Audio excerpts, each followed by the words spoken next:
So, despite my better judgment and despite the fact that it was mine and my wife's anniversary weekend, I decided to load up yesterday afternoon and go on what turned out to be an 8-hour road trip. I was supposed to be home at like 9 or 10 o'clock. We got home at like 1:30 this morning. So it was definitely a longer trip than what I thought it was going to be. But I'm super excited we went. We come out with a ton of stuff. We was able to pick up a Polaris Sportsman 850 to build some parts around, and what should be a pretty good machine once we get done with it.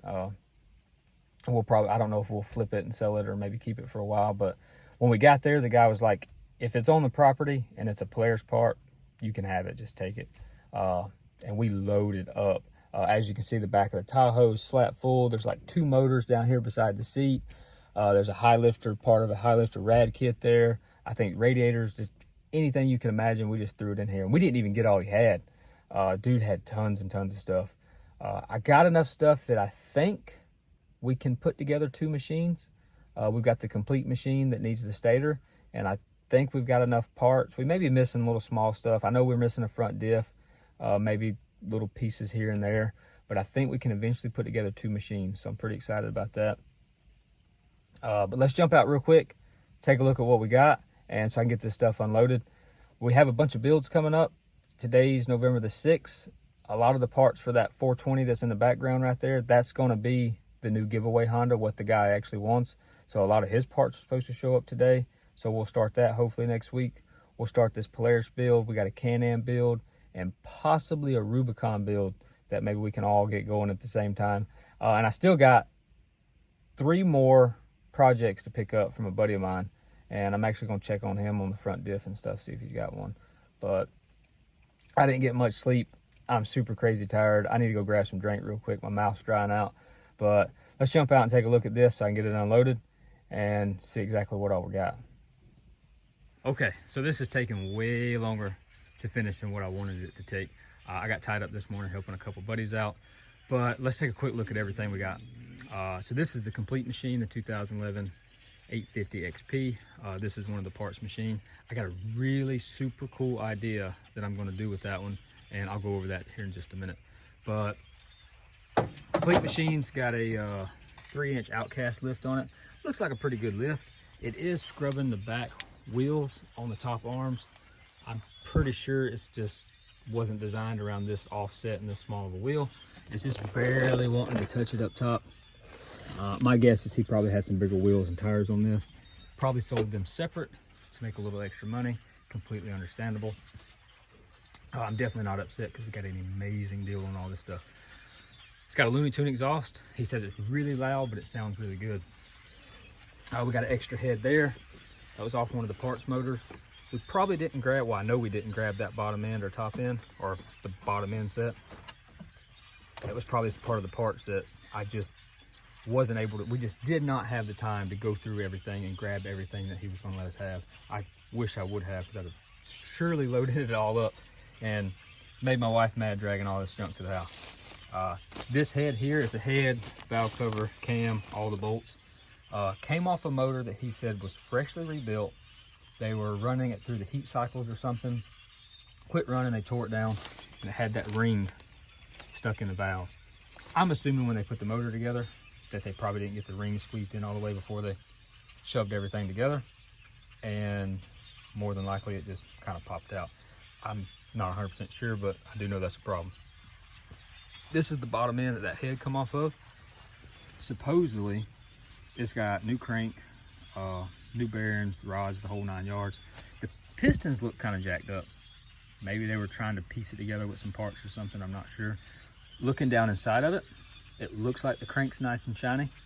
Looks like the timing chain and everything looks new from what I can tell, but we'll definitely tear into that just to make sure. But it's definitely a buildable bottom end, no holes or anything, so we're good there.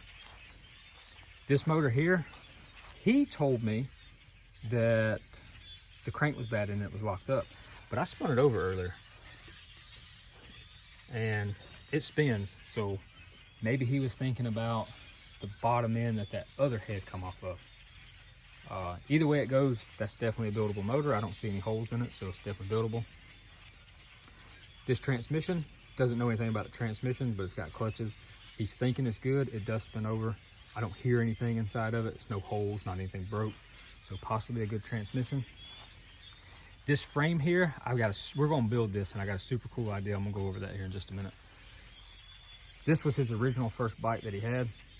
It's got a good rear diff, has 2 rides on it. It was freshly rebuilt right before the frame cracked. It cracked there and cracked there.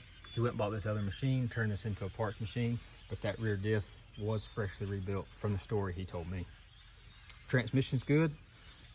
They just pulled some clutches off of it, let a buddy have it or something. I'm not sure, I can't remember what he said.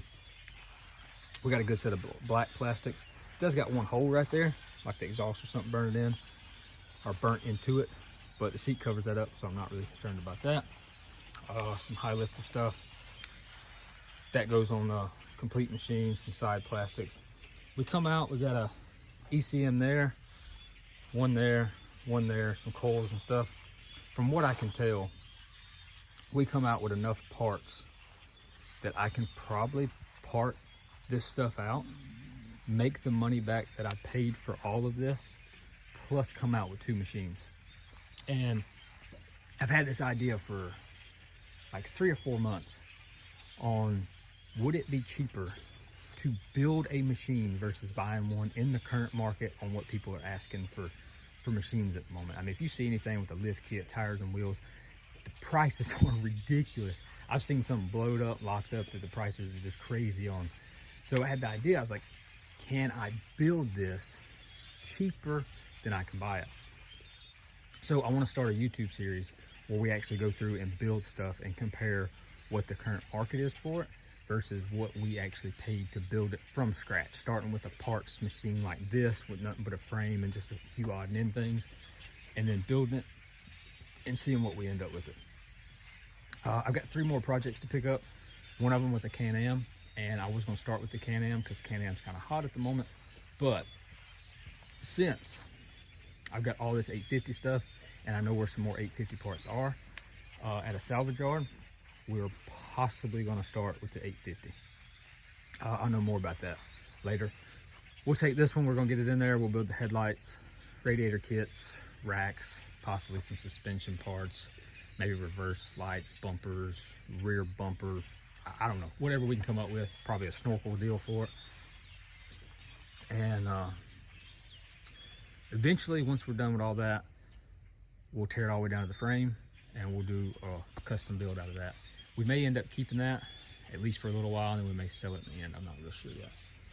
But this frame is probably going to be our first, I don't even know what I'm going to call it, but we're going to start a series on YouTube where we build one Polaris, one Can-Am, one Honda, and just to see if we can build it cheaper than we can buy it. I've got a Rubicon for the Honda, and I've got a Renegade for the Can-Am, and the Polaris is going to be this 850.